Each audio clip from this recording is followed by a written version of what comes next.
कभी कभी आपको ऐसा नहीं लगता कि आप इतना हार्ड बोल देते हैं कि यहाँ के एक मंत्री ने आपको कहा कि हम एफआईआर कर देंगे? कौन एफआईआर कर देगा? अशोक चौधरी ने कहा कि ना वो किए हैं, जाके मानहानि बेचारे किए हैं। सर्वदलीय नेता नीतीश अशोक चौधरी, देखिए हम लोग यहाँ सुनते हैं। सर्वदलीय कैसे? मैं बता रहा हूँ कैसे। जैसे हम लोग सुनते हैं ये नेता इस दल में थे, छोड़कर दूसरे दल में चले गए, दूसरे दल को छोड़कर तीसरे में चले गए। अशोक चौधरी इन सबसे ऊपर है। उन्होंने इतना दिमाग लगाया कि एट ए टाइम हम सब दल में रहेंगे।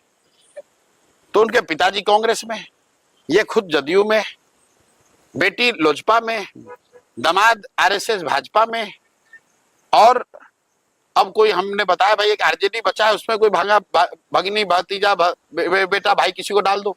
तो इसलिए मैंने कहा ये सर्वदलीय नेता है, किसी भी दल को वोट दोगे इसी को जाएगा। जैसे हम लोग कहते हैं ना भोजपुरी में कि घी चाहे दाल में गिरे भात में गिरेगा थाली में ही। तो अशोक चौधरी सर्वदलीय नेता है।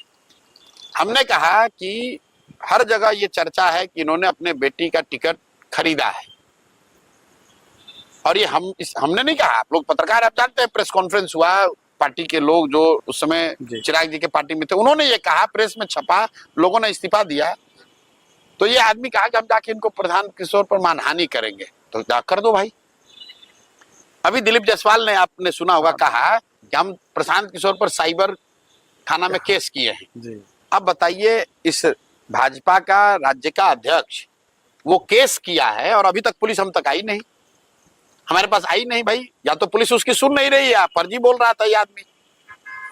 अगर दिलीप जायसवाल ने केस किया है कि मैं साइबर क्राइम कर रहा हूं, तो साइबर क्राइम वाले अफसर क्या उसकी बात सुन नहीं रहे हैं, या दिलीप जायसवाल ने सबको बेवकूफ बनाया?